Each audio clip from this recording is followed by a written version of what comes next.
California man free of HIV and cancer in astonishing medical recovery. On the list of illnesses that nobody wants, cancer and HIV both rank pretty high, and Californian man Paul Edmonds had both, but ever since one particular treatment 5 years ago, he's been free of both cancer and HIV.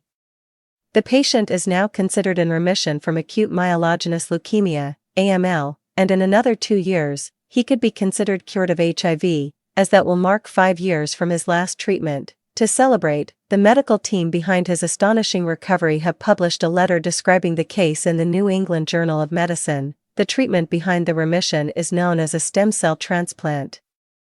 Or, in medical terms, an allogeneic hematopoietic cell transplantation. It's used as the final part of treatment for blood cancers like leukemia, myeloma, and lymphoma, where the blood-forming stem cells in a patient's bone marrow have been destroyed by radiation or chemotherapy. Healthy blood-forming stem cells from a donor with similar, but not identical, genes are transplanted into the patient, where they can begin to produce cancer-free blood. In this case, the doctors report, the donated stem cells came with an added benefit, a genetic mutation associated with resistance to HIV-1. Edmonds had lived with HIV-1 for 31 years before the transplant.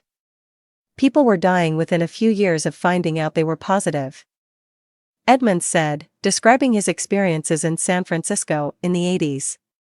A dark cloud was over the city. He was diagnosed in 1988 with HIV and full-blown AIDS, which at that time, he told the National Cancer Institute, City of Hope, felt like a death sentence. Edmonds had been on HIV antiretroviral therapy since 1997, which had effectively suppressed the virus to undetectable levels.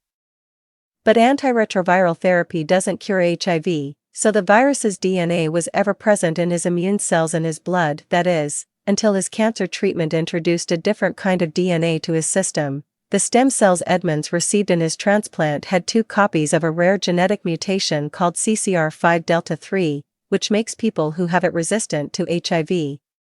Only about 1 to 2% of the population have this mutation, but a donor match for Edmonds with the mutation was found via the City of Hope's blood stem cell and bone marrow transplant program. HIV uses the receptor CCR5 to enter and attack the immune system, but the CCR5 mutation means the virus can't enter through this pathway.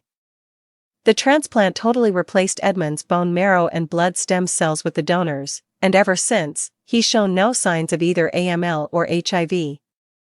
He is one of only 5 people in the world to have ever gone into HIV remission from this treatment. After the transplant, the HIV DNA that his blood cells once harbored was nowhere to be found. Edmonds agreed, for science's sake, to discontinue his HIV treatment 25 months after the transplant, which would have led to a resurgence of HIV RNA in his blood, if the virus was still present. At the time of this follow-up, the patient had been free of HIV-1 infection for 35 months after the discontinuation of antiretroviral therapy, the doctors write. This case has shown that older patients who are undergoing reduced-intensity conditioning HCT for the treatment of cancer may be cured of HIV-1 infection. Stem cell transplants come with substantial risks, so not all people living with HIV will be able to receive this treatment. It's still only viable for those with life-threatening blood cancers, with the possibility of curing HIV as a bonus.